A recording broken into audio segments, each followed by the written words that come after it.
is going on, everybody? Welcome in to the North End Podcast, episode 246. My name is Zach Graham, your host here in the North End, joined, as always, by my good buddy. He's on record as my best friend. His name is Ian Michaud, and we call him E, sitting here on a Sunday, tied, Austin, Texas, coming off a disappointing late draw at the Q against the Orange team. How you feeling, my friend? I'm okay. All right. If you had talked to me a little late last night, probably wouldn't have been very okay. But got a nice bike ride in with my brother earlier today. Had a little time to reflect and process, And I think I said some similar stuff to you last night, but this is not the end of the world. Okay. Yes, it absolutely is a disappointing result here, given how that game started and the way that Austin was controlling that match. But getting a point here, you're still in 7th place. They're still in 11th place. They needed 3 points much worse than we did. And we've been chatting about this upcoming portion of the schedule. And yes, the data points are there. The figures are there that these are the lesser teams in the league. But the way that this game works and the way that this sport works is that sometimes you can be better than somebody and not account for a terrible ref and a deflected ball. And that's baked into this equation here. So we still have our points target that we want to get to. So we're fine. And everything is not on fire right now. So I am okay. Obviously wanted to beat that piece of shit team, but yeah. Well, let me bring you down a peg here because we're looking at the live table. Currently in 8th because RSL has just scored a 3rd-minute goal at New York Red Bulls. But again, points per game, still in 7th. So we'll keep an eye on the table here as the 5 p.m. matches go off while we're recording here. We'll talk about the match in full. We got last business day, of course. There was a Copita Tejas match at Palmer Field on Friday evening. And we've got some news to attend to at the top here. So before we get into the rest of episode 246 of the North End Podcast, just want to remind you all listening or watching on the YouTube channel that you can support the show financially by downloading the audio versions of our episodes. So even if you are watching on the YouTube, go over to your Apple Podcast app, Spotify, what have you, download the episode. We just need the download, don't need the listen there. You can watch on the YouTube if you prefer. If you've only been listening on the audio version and downloading those, we thank you. You can also go over to the YouTube channel and subscribe to the channel. That also helps us grow the show. You can hit the notification bell there on YouTube to know when a live stream pops up or a new episode goes live. And of course, here on episode 246, hit the thumbs up, like the video. Help us battle the YouTube algorithm overlords by atoning for your sins and washing yourselves clean in the waters of the North End. So, we convened for our regularly scheduled Wednesday episode, getting very, very excited about Austin FC picking up an additional international roster slot on Wednesday morning. Thursday afternoon comes along, and man, I'm so glad that we both said in multiple places, this guarantees that a player is coming. Because Rodolfo Borrell turned around and sold that 2025 international slot for $225K in GAM from the New England Revolution. So you buy that spot from Flipadelphia, $50K GAM, then Flipadelphia for $225K to New England. We got a couple of details about this, including that $225K is split between 2025 and 2026 GAM. In terms of the total GAM coffers, that doesn't matter much because GAM now, remember, does not expire. So we get the $225K in the coffers as long as we are not spending that. I think it was 100 in 2025 GAM and 125 in 2026 GAM. As long as we don't spend that here before the window closes. And I mean, our avenues to new players seem to be dwindling here. Yeah. This does seem like a very good piece of business here. I mean, just the math, right? But I would be lying if I said I wasn't a little disappointed that a player did not come with that slot. Yeah. I think I texted you almost immediately and was like, good thing I said yesterday that we're definitely getting an international player from this deal. Yeah. I don't know how to feel about this, man. Because, yes, of course, you just made $175,000. Great. But I was much more excited about getting a player to come in here for the home stretch and help elevate this team. So what a weird saga this kind of was. I remember waking up and seeing that news and I was just like, what? Like, what happened? It was we just flipped this again. Yeah. So I'd imagine many people were flabbergasted at this, and I hope that this money is going to be put to good use here. Yeah. Well, I mean, I think it will probably be put to use on next season's cap sheet here. But there is, I think, a reason for all of this madness, and it is the ineptitude of the New England Revolution's front office, because we flipped this spot to New England, and the next day they flip it to the Whitecaps. I don't know what's the opposite of a flip, because they sell this for $50K game to Vancouver. And now the reasoning that I have, I believe, figured out through reading different sources, whether it's, beat writers or fans who are tapped into these two clubs. The Revs bought an international slot in the preseason from the Whitecaps. Apparently there was a clause in there that was that said, you have to sell us this spot back before the end of the summer window. So that clause obviously coming due here by the 21st. So they needed an international roster slot. Speculation says Philadelphia Union did not want to assist their conference rival there in New England. So that's why Austin was able to obtain the slot for cheap and then hold New England over a barrel, knowing that they needed to flip one back to Vancouver. And I have seen before all of this happened, one of the Revs supporters groups put out a statement calling for both the coach and the sporting director to be canned. So it is not fun times there for the Revolution. And I can see why, man. It's like they're spending, they have spent about $500,000 in GAM just for this international slot, which I saw one fan speculating was for Ignatius Ganago, who I think has 3 goal contributions on the year. So, I mean, no matter who it's for, it's definitely not optimal roster building. And look, good on Rodolfo Borrell for taking advantage of the misfortune of others there. That's what we like to see. We love to see that. Taking advantage of the misfortune of others. Look, this is how I run my teams, okay? So, I mean, we will continue, obviously, to monitor the rumor mill. There are other various whispers, but they are just that. So nothing we are going to pick up on the pod here. But about 10 days left in this secondary transfer window, and the season-ending injury slot still available here for Austin FC. So we'll see if Rodolfo Borrell will fill that slot. Anything else for you on this? Or are you good to move into the match? Good to move on. All right, so lineups come out. You get the same 11, so we're happy about that. Yep. Nicky Boloko's still inactive, though, and Coach did mention, after the match, he's still acclimating, and by the time, once he acclimates fully to be match fit, that then you got to go battle the guys who have been here and who are competing day in and day out for those spots, right? He's not a player, apparently, who's just going to walk into a starting slot, which makes sense. He didn't really profile as such, but I would again be lying if I didn't say I was disappointed that Boloko is not ready to go, because I want to see what this guy has to bring to the table.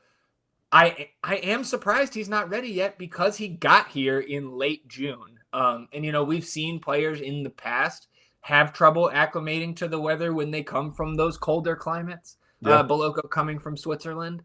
But man, you've been here 6 weeks by now. We can't get on the team sheet. It's again, clearly he's not crushing in practice, or else he'd be out there. Yeah, absolutely. Or on the bench, at least. Sorry. Yeah, I agree. And then I think we also have to take into account that we saw with Robbie Taylor, it took a little while to earn Nico's trust. And that's clearly a bit of this process that Nico wants to see out of these guys is learn the system and stuff. So if he's a little behind there, then that's unfortunate, because I think we really could have used him last night, to be honest, just from seeing what I saw from him, from his highlights tapes and everything like that. I thought we could have used him last night. I guess I don't want to overreact too much to this. I really don't. I'm bummed he wasn't on the team as well, but going to see how this plays out, because he's still relatively new here. It's not, Well, he'll get there. We're just we're looking for the perfect situation, and we are not close to that with him acclimating here. So on the Houston side of things, mostly a first choice lineup. I think maybe you could argue that, Anali is in there for one of these guys, but Ponce, who was listed questionable coming into the match, he gets the start, goes 60 minutes, Linger and McGlynn up there alongside him.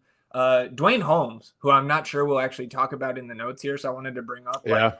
I did not realize how small that guy was. Mm-hmm. Him and Anali being able to rotate there on the left for Houston, that is a speedy side for the Orange team. Anything else for you on the lineup? Again, we got the same 11 for the third match in a row, and that's what I think what we said we wanted to see on Wednesday's preview. Yeah, and I mean, despite the result, and like I said to start this year, like things are not on fire. We're okay here, and you saw another multi-goal game with 4 big chances created. So, like, you're still seeing that level of production, which is what we want.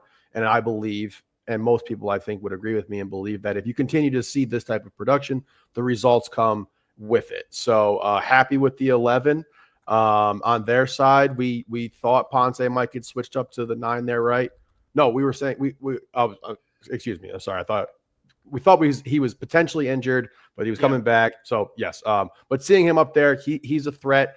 And man, that Anali kid off the bench really, once again, really impressed me. Yeah, so we'll pick this one up in the 9th minute where Andres Linger, we'll get this out of the way. Linger, man. Yeah, totally. Linger. Hardcore. Collides with Owen Wolf, and Linger stays down. He ends up having to come off for the time-wasting rule, right? Physios had to come on the field. But Austin wasn't able to take advantage of that, power play, for lack of a better sporting term there. And 3 minutes later, Linger's back on the pitch. He gets 2 hands on Mirtu Azuni here, and Mirtu stops and turns to the ref, assuming there's a foul call coming.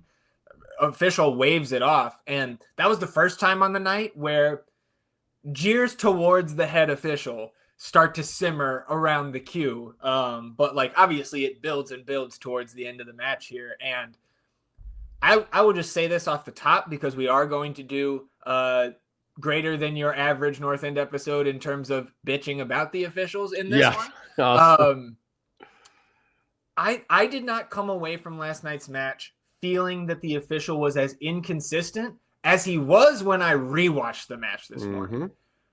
I would have given him a C last night, F+ this morning, dude. This from the rip. It's inconsistent, both with just the foul calls, how he's handing out the discipline, and of course we'll get to the fucking pen that changes the game. Yeah, no, he again, I'm right there with you. I think if I had just given it a grade last night, it wouldn't have been terrible. But then after the rewatch as well, understanding what we were looking at, and some of the level of we knew this team was going to be physical. They're the number one. They foul more than anyone in the league. They're top 3 in yellow cards, and we knew they were going to play physical with us. But the stuff that he was letting them get away with was ridiculous. And I didn't think this was a yellow here. I thought it was clearly a foul. But he did not. And I'm glad you said that, because I was going to say this is going to be a referee heavy recap here because we have to talk about it. Yeah. And we hate doing that, but you did your job poorly, man. That was piss poor. And that extends to everybody. Actually, I thought the line judges were fine last night. The head official and VAR was clearly fucking on one, man. In the 23rd minute here, Austin's probing around the left side of the Houston 18 down there in the north end, and nice move towards the end line by Owen to give himself some space to pull one back towards the top of the area. But Brooklyn Rain steps in to cut it out, but immediately with his first touch gives it away to Ilie. And Sanchez steps in, settles things for a moment before sliding it back to Owen wide left, who had gotten back onside. This time Owen comes back towards the top of the box and sweeps a looping cross towards that back post, where Osman Bukhari slips in front of Felipe Andrade and gets his head to it and puts it over the bar into 123. But that was a slick little move to get in front of the defender there. And the second time in as many months, I think, that we've seen Osman almost put one into the net in the north end with his head, which is not his style. Yeah, no, I mean, he saw an opportunity here and he just took off and got to this ball before Andrade. I want to say I thought a lot of really solid composure in possession, especially in their final third to start this first half. A lot of times we're passing it around, trying to find avenues, probing, but it was composed and we were doing the right thing with the ball. And there was multiple possessions where I was like, okay, this is good. You know what I mean? We're trying to break them down, trying to find an avenue. I thought that they were pretty stout and sound in their structure in the first half until we were able to break them down a little bit. And I think that was the culmination of some of this possession that we saw early on here in this first half. Owen was fantastic all night long. I mean, on both sides of the ball, multiple tackles last night that were really impressive. And then you also saw some of the offensive skill on display here. Just really, really a great night for him.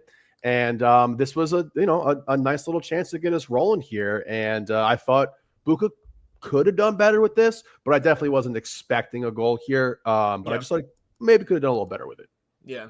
Well, he continues his good run of form here. But here, man, 25th minute. This is what really gets everybody's attention. There was 15,000 people standing up talking about this one in the 25th where Ethan Bartlow two-hand shoves Owen Wolff out of bounds on the west sideline. And the only person it looked like who did not see that in the stadium is the fucking head ref. And he even gestures that it's shoulder-to-shoulder contact.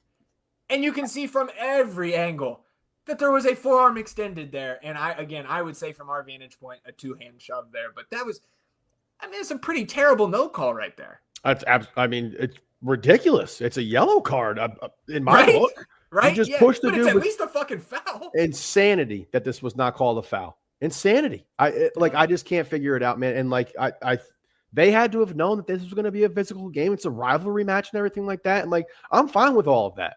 You keep it within the parameters of the game, though. And this was just is his shoulder in his back? What are we talking about here?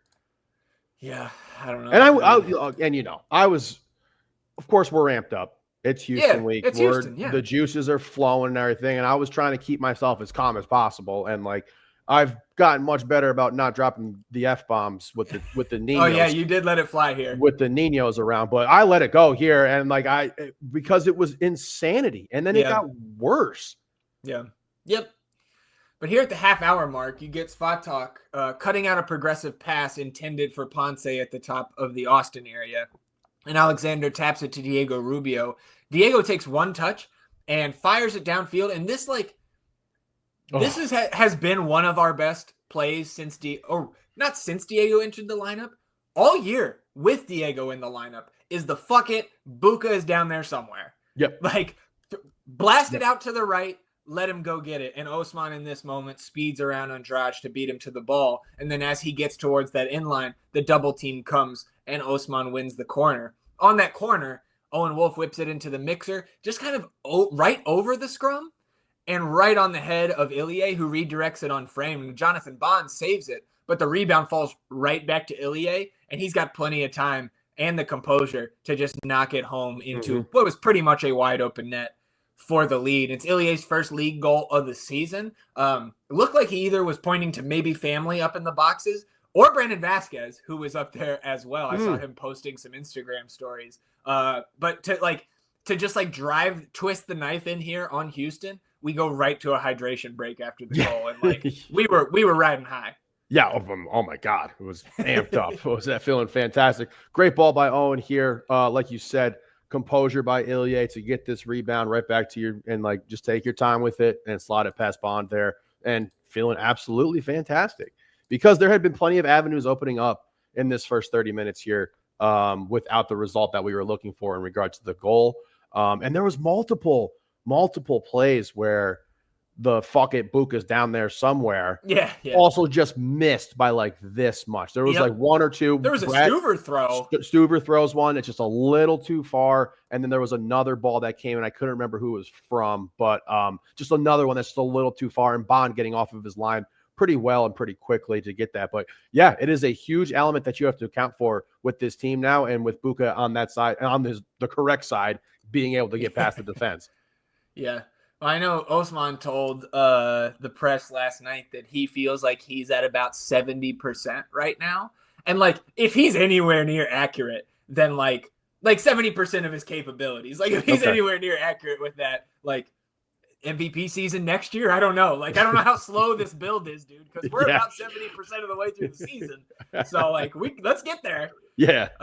37th minute, delayed yellow card to Dessler for a foul on Linger. And I'm fine with that in a vacuum, but the way you have officiated the first 35 minutes of this match, it does not make any sense. And again, not the last time we're going to bitch about that, but like it continues, man. You just got to try to illustrate how this played out. And it was not a good night for the head official. And again, he'll be on a fucking game next week. No punishment. Yep. Nobody remembers except for the team that lost points because of the poor performance from the officials.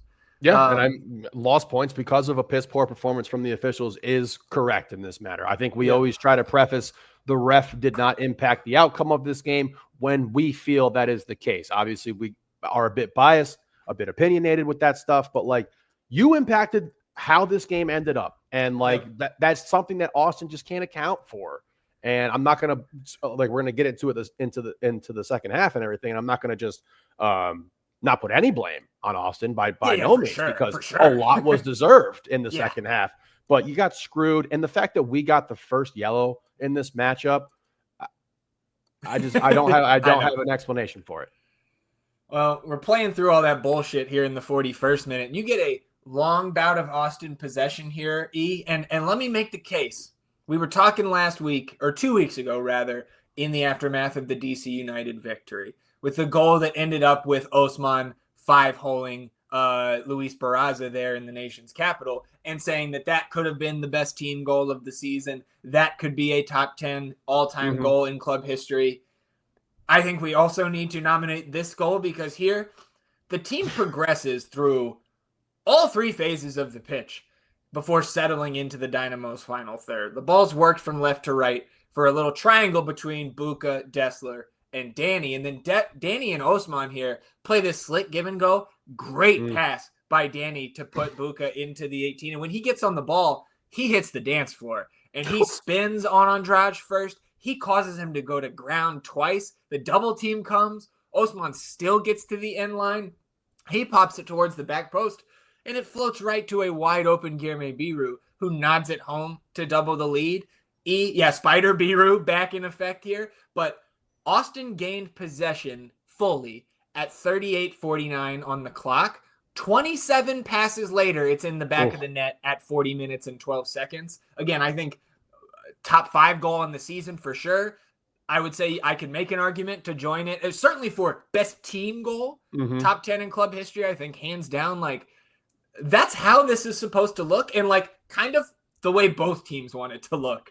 I did not pick up on that in the moment and, noticed it on the rewatch. I think the team aspect of the goal and the build of it is being overlooked, rightfully so, because Osman is fucking insane. Yeah, I took the words out of my mouth there. It's hard to even remember the passes after you see what Osman does to poor Andrade here. It just reminds me of that Steve Brule meme. Look, where'd he go? He even tries to fucking like step backwards to like try to like they take it does, and like he loses him on that. I was up there, I was talking to some friends, and I was screaming, bro, you've already beat him like 3 times. Like, please just pass it. You've beaten him so many times at this point that we just need to get the ball out of here. But what a goal, man. And like you said, the team aspect of this is definitely going to fall on the wayside because I remember one of the first things I wanted to do this morning was show Dalton what this goal looked like up front. Like Buka just fucking absolutely abusing this man. So what a goal, man. And now we're feeling fantastic. Absolutely feeling great. Stellar. I mean, the party is on, man. And last note I have here in the first half is the second minute of stoppage time. He had 6 given, I believe, in the first half. Wolf slips down after a little cheeky back heel from Danny that almost freed Owen to run onto the ball in the box. But Owen's able to get back up still on the ball here. He takes a peek forward, slips Rubio through in behind the line. And Ortiz, man, I thought Ortiz, despite them giving up the 2 early goals, I thought he played very well. Because this is not the only time that he steps in and cuts out a potential goal-scoring chance for Austin because he slides in at the last moment to deflect this Rubio shot out for a corner. Potentially the third goal there, man. And if Austin was able to find the third last night, which they do have a couple chances in the second half, the game was over. Absolutely. Over if you get the third. And it should have been over with the 2, but we'll get there. We do get a corner from that deflection, but there's nothing doing on those 2 preceding corners, and we go to the half. The last thing I want to talk about from the first half is the fucking hip check on Buka. Yeah. Absolute. Like, so he's on the sideline. I forget who's double teaming him, but the first guy fouls him intentionally. Buka slithers by him relatively easy. Then he's about to beat Andrade, and Andrade just turns his body sideways, full on hip check, no card. Yep. No card. No, I mean, it was a night of inconsistency from the guys wearing yellow, man, and the guys in Arlington. Coming out of the half, you do get a sub that I missed at the half. Ethan Bartlow took a seat. Antonio Carlos came in, I believe, one of the new acquisitions there for the Dynamo. And in the 50th minute, of course, Osman Bukari picks up a yellow card, so it's now 2 yellow cards for Austin. And look, I have no problem with the yellows that Austin was given throughout the night. But the issue, again, comes back to the fact that the same discretion was not used by the official when officiating the visiting team here. Mm-hmm. So in the notes, I said it from this morning is that seems inconsistent, but okay. Because again, it's a foul, ran through his back. The 52nd minute, Diego takes it off Linger in the midfield to the delight of the home crowd. And Rubio takes a touch wide and then sprays it from right to left for Owen Wolff as he gets fucking checked into the bench, basically. I mean, there's so much space there. He's not into the bench, but into Nico's coaching box. And of course, no call there. But Owen runs on to this pass from Rubio just inside the 18 to the left of goal. He takes a touch towards the middle and uncorks a shot that bends literally inches wide of that back post. And again, if Owen would have been the guy to get the third goal, his first one at Q2 against the fucking Dynamo, I mean, again, I think shirts might be coming off around the stadium, swinging them around. I mean, dude, because that would have been. I would have get the yellow card to Linger. What's that? I said I would have turned into a werewolf. Yeah. Well, and so to the officials' credit, Linger does get the yellow card here for dropping Rubio, but I don't think a ton of people picked up on that in the stadium, including myself. Maybe I'm just projecting onto our other 20,000 something friends there, but finally, it took him getting chucked into our coach to see a caution come out for Houston. Again, just piss poor. And I mean, I think that's why this kind of there's multiple reasons why this result feels much worse than what it actually is. Yeah. And it's Houston. Yep, it's Houston. The way you lost this, that hurts. Yep. The fact that it could have been a super party where we get this third goal from Owen and we really could have been rocking, and then all of that not happening, just makes it disappointing and kind of deflating here. But just really came out of the half. The thing about, that I was really concerned with was when we saw this team last dominate DC in the first half, come out the second half and just be asleep. But to come out in this second half and still keep your foot on the gas here, I was feeling great. You know what I mean? I just was feeling super confident because we looked awesome on the offensive side of the ball. Well, and dude, through the first 70 until the pen. Yeah. Houston has nothing. Nope. They do not want to play. They are not up for this match. I mean, they've lost. They haven't won since the beginning of July. It's 2 wins in the last 2.5 months for them. Anyways, here 57th, you get the first sub during live play here with Anali coming in for Brooklyn Reigns in the 57th. Then Azuni, after he gets a shot blocked and there's a turnover, potential break for Houston, he just takes down Griffin Dorsey from behind. He's getting, he's stateside now. He's seeing NFL preseason. Drag that receiver down from behind, yellow card. Okay, 65th minute. Again, man, hilarious inconsistency here. Ortiz goes up high on Rubio, shoves him in the face. Yeah. No card. Foul called, but no. And it's dude, 65th minute, we're still not seeing a caution here for a foul like that. You get another change, or changes for both teams, rather. 70th minute, Kowalczyk and Bassi in for Holmes and Ponce. Next minute, Taylor and Savovich on for Rubio and Rubio and Ilie, which moves Wolff central and Taylor out to the left wing. Now in the 73rd minute, Griffin Dorsey plays a ball towards the 6-yard box that finds the foot of Ezekiel Ponce. And Ponce backheels it around Brendan Heinzike and towards the back post, and Stuver gets a mid on it before Svatak is able to clear it out for a corner. But that was cheeky, man. And on a worse day for Brad, Linger probably scores that. Mm-hmm. The amount of Linger almost goals we've seen in he played what 100 minutes or so this year at Q2. Mm-hmm. Like, I mean, he could have had 3 or 4 goals between this game and the Open Cup game. But so Svati clears that out for a corner. And on that corner attempt, Robert Taylor tries to clear it out. And he kind of scuffs that clearance. It goes straight up into the air. The ball comes back down with Taylor and Ortiz battling for it. And some marginal contact there. We cannot say that Robert Taylor did not touch him. There is some contact there at their feet. And Ortiz, clearly after feeling the contact, goes down. It is a 100% clear flop. And play continues as McGlynn fouls Biru. Then VAR stops the game. We send it to a hydration break as the official goes to the monitor. And this takes insanely long to look at, dude. Very soft call that is eventually given as a penalty. And here's where I just got to let some of this rage come out, man. Okay. While we are watching the replay on our Apple apps in the stadium. Mm-hmm. I was convinced that this was not going to be called a pen. And let's pull up. We have the fucking replay here. So for those watching on the YouTube, you can watch along with us. I am first, reminded of the Diego Fagundes no call in the 2022 Western Conference Final at LAFC, where we're down 2-0 in the fucking conference final. He is going away from goal, but inside the 18, gets stepped on, like legitimately stepped on. And the pen was not given because he was going away from net. Yeah. Now, when we watch this replay here, not only is Ortiz going away from net and no goal scoring chances on, but the official is 5 feet away staring at him. And not only is he staring at it live right fucking there, he looks Ortiz in the face, finger wags him. No.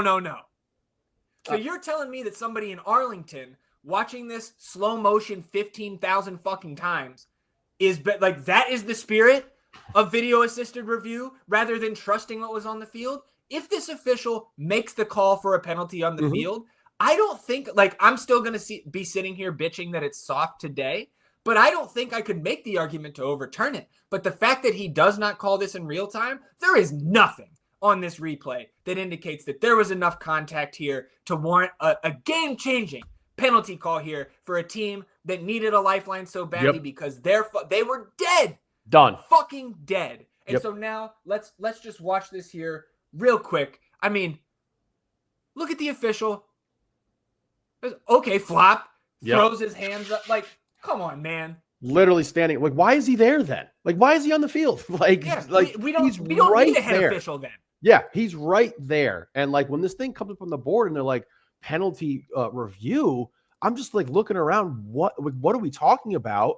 Because there is no call on the field. He's right there, dude. There's no camera angle that is going to be better than that. It said, I was confused on the board, right? You want me to put my tinfoil hat on. I didn't, but I was thinking about it last night when the fucking thing on the board and on the broadcast says decision penalty before the review. Yeah. So is that the VAR in Arlington saying that this should be a penalty? Come to the monitor and confirm. That's not how this is supposed to work. From my understanding, it's not how it's supposed to work. And that it takes from 74:38 on the clock is when the first replay shows up on the board for the head official. To 77:53 is when he walks away from the monitor. That's too long, no? Clear and obvious is in the fucking rules. Is it not? And like, those are 2 words, clear and obvious. Those have meaning in the English language. If it takes you more than 3 minutes, it should not be overturned from what it's called on the field. And I'm saying that knowing that I said before, if they call this a pen on the field, fine. It's a bad call, but you hold it up. Because you trust the official who's right fucking there. He's literally right standing. He's standing right. This is so ridiculous, man. And like you said, this team, they were dead. They wanted to get out of there. They haven't won in fucking what feels like months.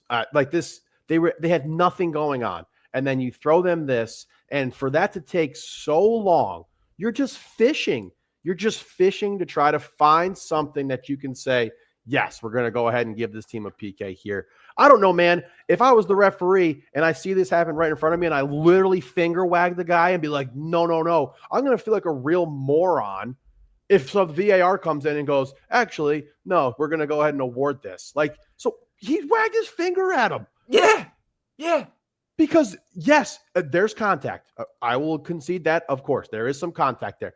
But there's not enough contact for Ortiz to be flopping down with both arms up in the air. Even the Houston guys around him are hardly reacting to this. And you see multiple Austin guys, no. And not that I would trust or base my decision of course on that. But, again, it's just absolutely insane. Soft pen. Where's the goal-scoring opportunity here? This shit happens all the time in the box. Dude, what about Colorado at home earlier this year? Diego Rubio, I think, won 2 penalties that game, both of them overturned. The one in the second half down in the south end where he charges in, I don't remember the defender that came in and challenged, but the pen was fucking called there, and they go to the monitor. It's the same play. Yeah. Marginal contact down low, and the offensive player, Rubio in that case, flopped and sold it. And we were fine with that coming back because I understood that. But if you're going to officiate this like that, where is the justice for our boys, dude? We're getting fucked this year. I know. 3 games in a row with a soft pen. And the only reason we haven't been bitching more about this before is because the 2 previous ones were in games that were already out of hand and that we had secured. Yep, exactly. But what is going on? I know. The 3 games in a row with soft PKs is fucking ridiculous. That's It feels so much worse because there are multiple I could go back through the other ones, but I just pulled 2 off the top of my head from our history. One is just from a few months ago where it was not officiated like this. Yeah. I don't fucking get it. I mean, and you know what's pretty funny about this is that the shitstorm surrounding the Vancouver San Jose game with the refereeing in that game and how out of hand that actually became. So I said to somebody, there's never a shortage of really shit refs in MLS, but this guy was just out of his mind last night. And yes, okay, but you feel good. The rage feels out a little bit. You need some more time. No, we go. We might have a second wave, but so yes, this is a horrible call. This is a horrible call. If you're Austin, man, you got to tighten up anyway. This should have been your alarm bells because we know. I mean, we've heard multiple times. Many people talk about 2-0 lead being the most dangerous lead that you can have for holding on to a win. And it's just you had to tighten something up here. And because we said this team didn't have anything going, but once this PK happens, cracks start to show big time. There was a lot of things that started to pop up. It was like, whoa, what's going on here? So we can't control this call. It was horrible. It was a gift for Houston. And I hope they appreciate it because it took this call and a deflected shot for them to get a goal on us. Yeah, and so it's the 80th minute by the time McGlynn steps up and puts it past Stuver. And it was a good pen by McGlynn there. And then in the 82nd minute, this is where my rage bubbled over this morning on the rewatch because Griffin Dorsey trucks Guilherme Biru on the far sideline down in the south end. No card. What the fuck are we doing? How is this not a card?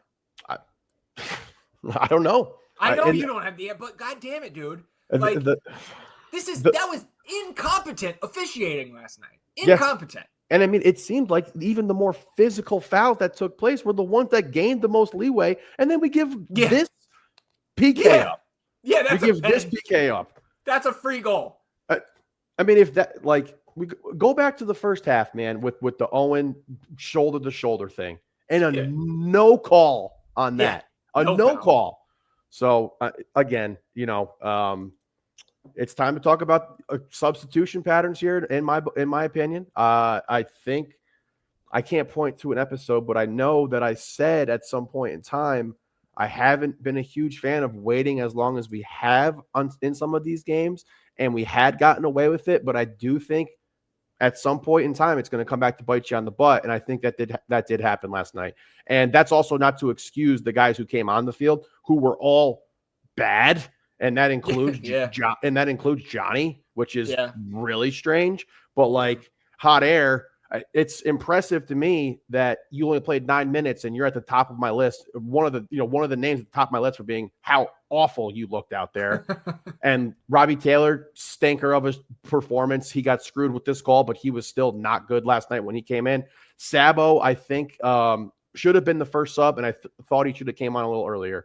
Why Diego Rubio is playing into the 70th minute when we're up 2-0 makes no sense to me. That does not make any sense to me.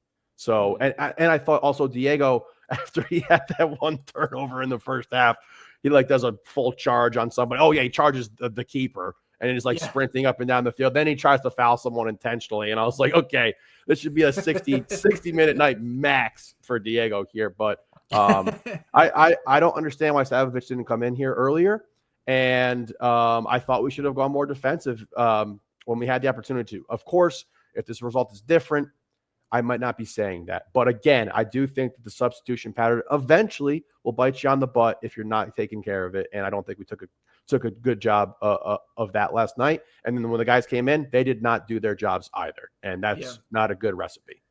Yeah. Well, and that's all fair. I want to put a pin in the sub discussion here and just finish out the last few notes. It's 85th minute. In this moment, Austin is doing well to hold possession and keep pressure on the Houston backline. And this sequence ends with Savovic playing Osman through, and it looked like the pass may have even been intended for Mirtu Izuni, but Buka gets there first, and he shoots it right off Jonathan Bond's face. And that could have sealed the game and eliminated all this bullshit too. 88th minute. I was actually up in the little beer hall there. And I saw that one, so I got a really good view of it at that moment. And because what caught my attention was there's a bunch of cheering, and I looked over and there's an entire table of Houston fans, and I was like, oh shit, okay, I better watch this. And then I saw that play with Buka there, and an opportunity. I don't know if this is going to go down as a big chance. It might have, but I think it did because we got one in the second half. Okay. And I think that was the highest XG chance, which it wasn't. I mean, I think it was 0.15 or something, but yeah, it would. I mean, again, if we're talking about percentile, let's get that next 5% so we can start putting those past the keeper. Yeah. The 88th minute here, Dynamo are on the break, and Anali plays a low ball across the 6 that Hindsight clears out, but only as far as Jack McGlynn, about 20 yards from net. And he passes it right into the path of a wide open Kowalczyk, who puts it wide. Mm-hmm. That should have been the equalizer. Yep, absolutely. And this is what I talked about earlier, where we started to see some cracks in this defense. Biru, as fantastic as he was last night, I believe he was the highest rated player on our side, according to FOTMob. Kind of fell apart a little bit. He was definitely gassed, and he was losing his responsibilities on that back post. And I was, again, really impressed and concerned about how good this Anali kid looks, because I don't know how many times I've ever said this, but he was giving Dessler fits.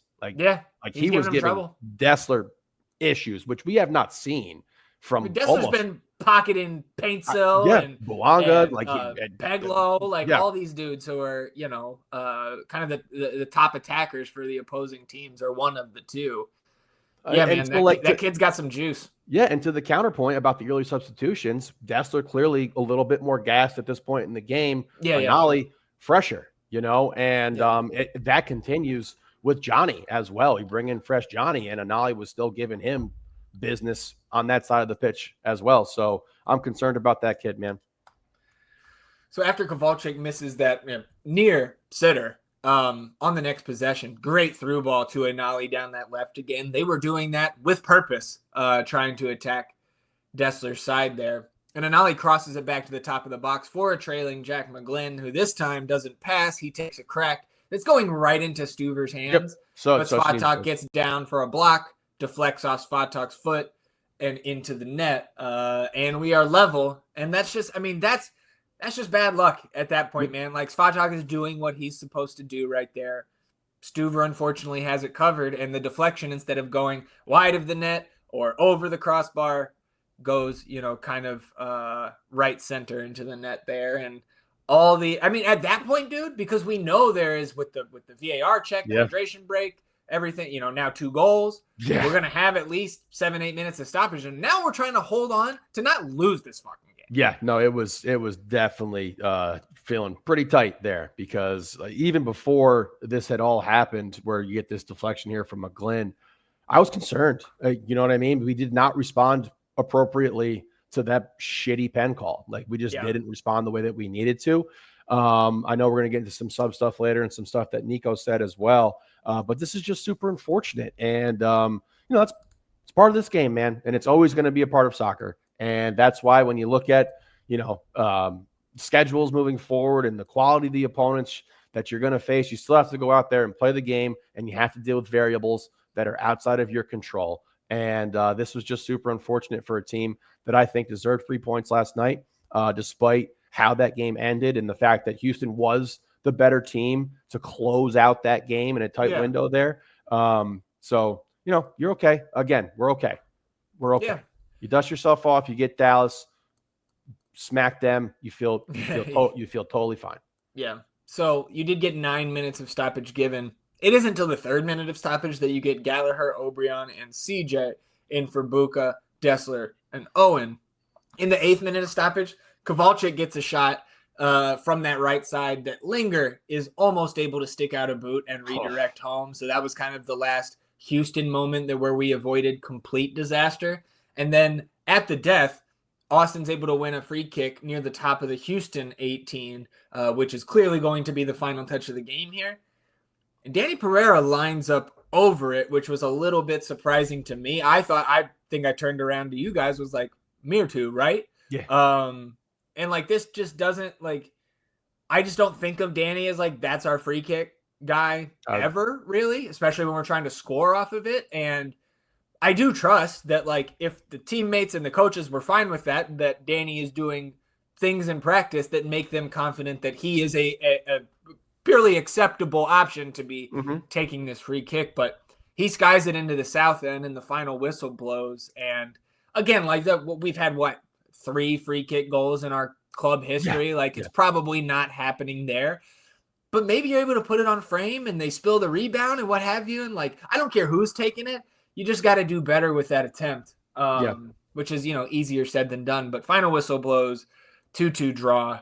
And I guess now let's talk about the subs, I guess. Well, I'll talk about the kick a little bit. This is the BV spot that we've been seeing from him when he was healthy. And I was just like, damn, gosh, would really like that BV right about now.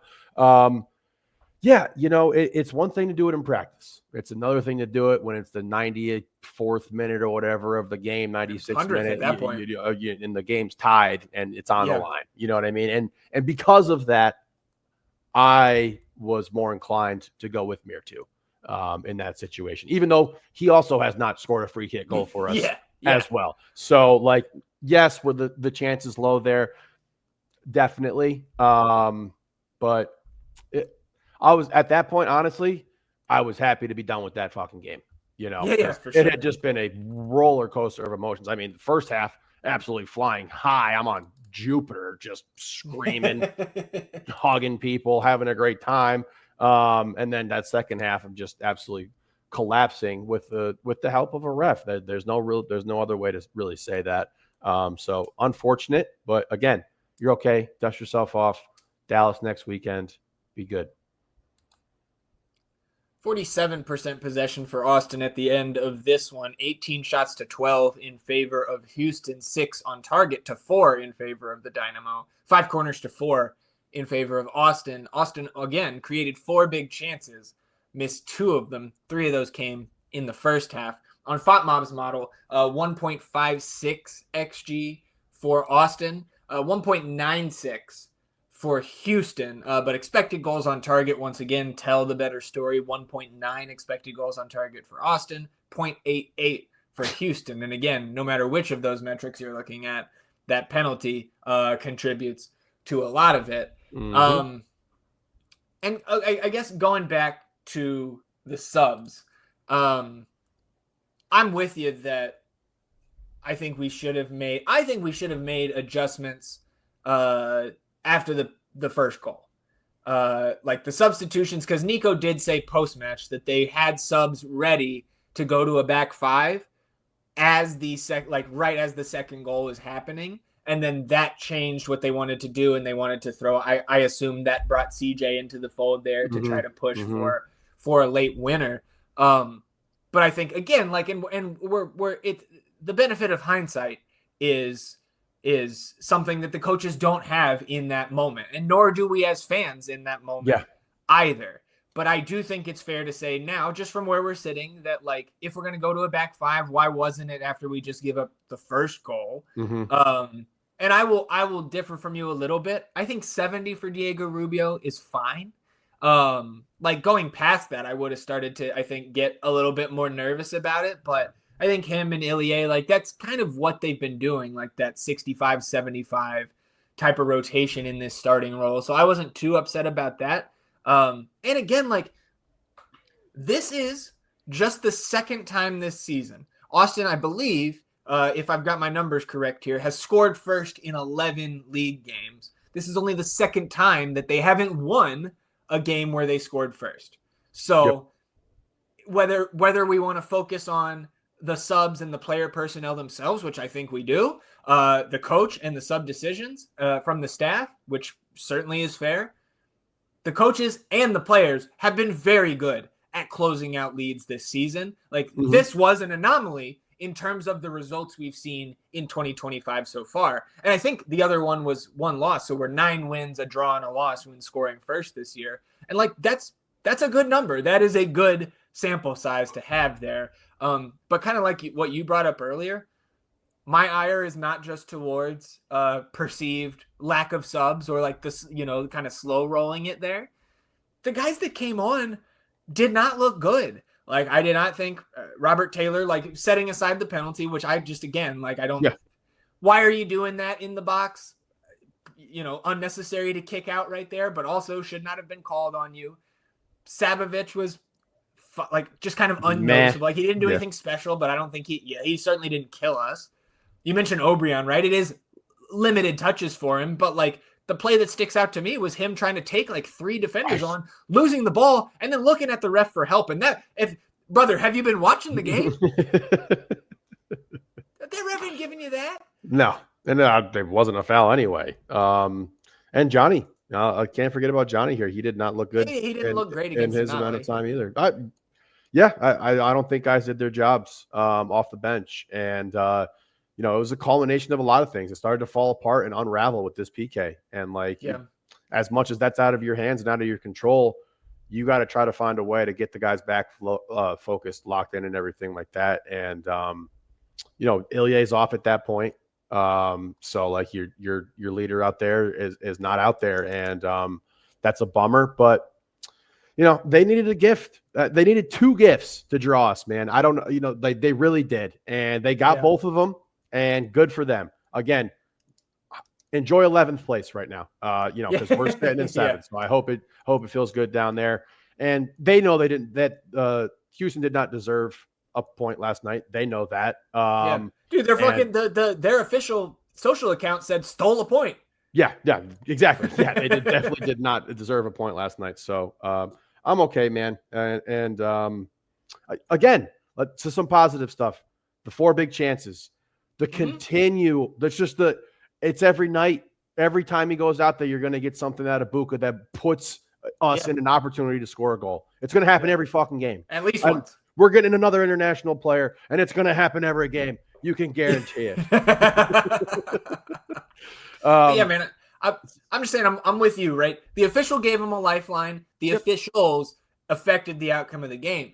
But Austin was unable to compose themselves afterwards. And that's what ended up dropping the points ultimately. Like you're still up, exactly. and to fold like they did, unfortunate deflection or not. And if we want it, just the last kind of topping on the subs discussion here, I think Kolmanic, instead of like, if you make the subs earlier, Kolmanic, not necessarily for Biru, to just move. We've seen Biru in that 5-back to close out some of these games, to shift him inside. And then if you do concede, we had the discussion on Wednesday. Who's more important to a comeback effort, John or CJ? John has been the one that has proven it. Exactly. So that's what I'm going with. And if you would have made that sub, then you have John whipping the balls in from the left there at the end. And we've seen the team get equalizers. We've seen the team go ahead dating back to last year when Kolmanic started kind of hitting this type of form off the bench. So again, like, do the sub changes change the outcome of the game? Not with a certainty, but again, I would assume these are discussions that are being had, something similar. Watching the film back in the team's offices this morning, just living and learning from this draw, because like you said, everything, all of our goals except Copateas, actually, we've gotten this far, almost an hour in the episode, without mentioning that draw took us out of Copatejas contention. Now all we can do is play spoiler for Dallas, which of course we're in a tough spot here. Yeah. Rock in a hard place between, do you lose to Dallas and say fuck you Houston, or do you beat Dallas, which of course we want to do, and hopefully, and that just gives it to the Dynamo here. So a bummer, but the Copatejas, as much as we love it, I want to win that shit every year, of course. But in terms of the goals we had laid out for this team the rest of the way, advancing in the Open Cup and making a top 7 slot in the Western Conference playoffs are still right there. And those are the things that we have to get excited about going forward, because you still got a lot of games remaining here, just about a third of the season, and 5 straight still against teams below Austin in the standings. I think all of them still below the playoff line. So you still haven't lost in this stretch, the 9-game make or break here. Yep. It just tastes a little worse in the mouth because of the team it is and how it went down. But we're still okay. You're still on track to accomplish a lot of things, a lot of opportunity to accomplish stuff laid before you here. So, shout out Tex Constant Craig.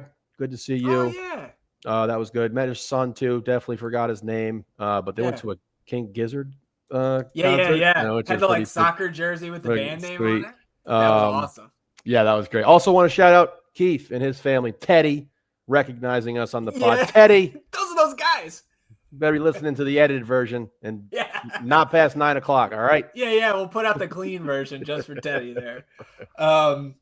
Checking out some of the charts here. Again, 13 of those 18 Houston shots were poor XG chances. So again, a lot of it was hit and pray for them until that last 10 or 15 minute stretch there. I'm going to continue. Like it seems like just this month or the last month or so, week after week, I'm putting less and less stock into the goals added rating from ASA, because I think our hypothesis that it's like minus 30 points if you concede a pen, Robert Taylor 25, he didn't play that bad, dude. No. So but that's, those numbers are what they are there.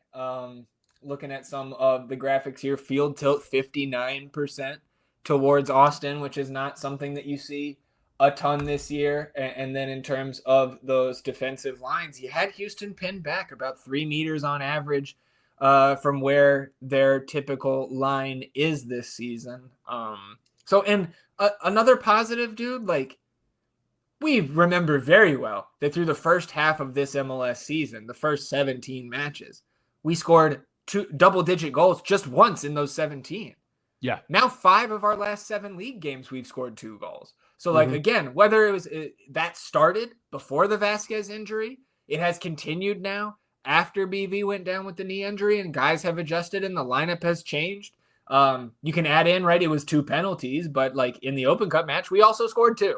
So, 6 of our last 8 across all comps. The offense is still coming along. You are generating more chances here down the back half of the season, as you should when you play the toughest schedule in the league in the first half and you have the easiest schedule in the conference down the back end. So anything else for you on this match? I guess we could let Coach get his words in here, too. So I will just relay here. Coach was asked, of course, about the penalty call. And he said, we've had 3 straight games where we've been giving a PK against.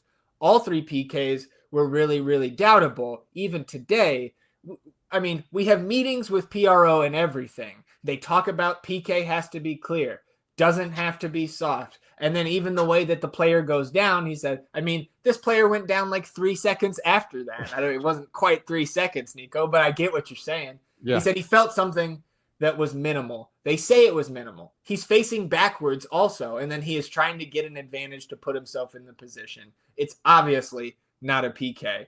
And he's right. He's fucking right. He's spot on. I absolutely spot on, and said it more eloquently than we did. That's for sure. But everything he got to was spot on, man. It was a horrible fucking call, period. And again, you played solid soccer in the first half of that matchup, and you had a really bad run of form to close out that game. But overall, with the streak, taking into account, again, 3 soft PKs in a row against us, and you're still churning out these results. So I do think that goes back to the mean. We're not going to be giving up a PK. I guarantee we will not be giving up a PK every single game for the rest of the season. All right. Fucking Roto making me look like a fool out here, man. So, fuck Houston. Fuck them. Come on down to Palmer Field where the champions play. Get ready for the game. It's last business day.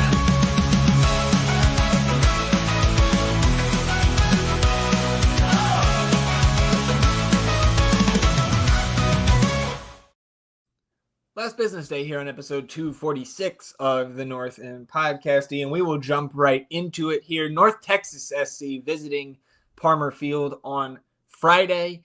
Looking at the lineup, you had Antonio Gomez back in there, coming back from what we thought was an injury, wearing the armband, starting in his center back role. So you like to see that.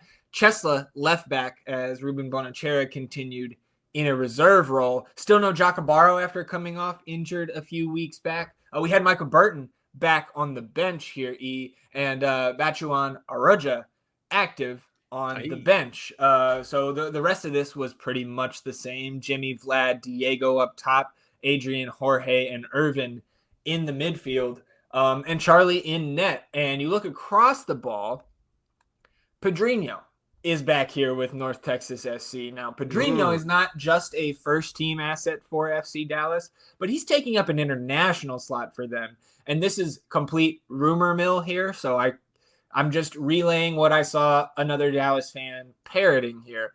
Apparently, Lucho Acosta, before the season, I don't know if he was still in Cincy or already in Dallas, but got caught cheating on his wife. Wife left, took the kids to Argentina. Again, this is just what I'm reading through like Dallas message boards and stuff. But apparently Lucho got in trouble with Dallas a few weeks back, breaking curfew. Apparently Pedrinho was with him. And that's why Pedrinho has been relegated here to the second team. And Pedrinho is just the guy who scored the game winner in the Next Pro Cup final last year, had 13 goals and 13 assists at this level. So, of course, this fucker is down here playing against our second team here in the middle of August. So this was a very uneventful match in the first half. So we'll pick it up in the second here. And it is the 48th minute where FCito turns it over at the back. North Texas pounces on that loose ball. And they find Pedrinho at the top of the box facing away from net. And he backheels it into the path of Caleb Swan, who slots it home past Charlie into the right corner of the net. And North Texas takes the lead out of the half. And you just see the class of a guy like Pedrinho at this level in that moment. Not even looking, just flicks it right to his teammate for the opening goal there. And not feeling great, especially because, I was having internet issues on Friday. So, my shit's freezing. And then all of a sudden they've got a goal and I've got to go back and watch it. And, of course, it's this Pedrinho guy. Fuck him. It's the 70th minute here. Riley Thomas comes off injured, replaced by Ruben Bonachera. So hopefully Riley isn't too worse for the wear after this one. You also got Grogan and Micah in for Vlad and Diego Abarca. 84th minute here. Jimmy Farcarlin has all the time in the world to measure across from out on that right side. He picks out the head of Peter Grogan, and Peter puts it up into the crossbar, bouncing that ball back into the field of play. Austin was putting the pressure on here late, and in stoppage time, you get 6 minutes given. In the first minute of stoppage, Pedrinho looks like he might start a fast break here for North Texas, but Chuy Moreno steps in and takes it off him. Chuy had come in. Let me get my facts straight here. Chuy had subbed in the 87th for Daniel Chesla there on the right, as Daniel had moved over when Bonachera came in for Riley Thomas. So Chuy takes it off of him. And Moreno charges forward on that right side. He whips a ball in against that disorganized North Texas back line. And who else but Jorge Alistue there to redirect it home. And a big celebration with Coach Brett Utley on the sideline. Teammates come over. That was awesome to see. And then, dude, you almost sneak a win here at the end. In the 4th minute of stoppage time, Bonachera puts a ball in towards Alistue, and Jorge can't quite connect to put it home past the North Texas keeper. The rebound comes to Peter Grogan, who nods it on target, and it gets cleared off the line by another North Texas defender. So we go to the shootout. The first 5 rounds, rather, everybody scores. We get to round 6. North Texas scores theirs. Jimmy skies his. So Austin drops the additional point to North Texas here at home. And my one question here is, or I guess I just found it a little odd that Jimmy was not in the first 5 to take these weird. pens. The first 5 was Ruben, Adrian, Jorge, Antonio, and Jules Berry. So both center backs are taken before Jimmy. It was just a little bit eyebrow raising to me. But again, maybe that's offense to Jimmy. But yeah, maybe they got it right. Well, that's a bummer. Again, I think same kind of concept with the first team here.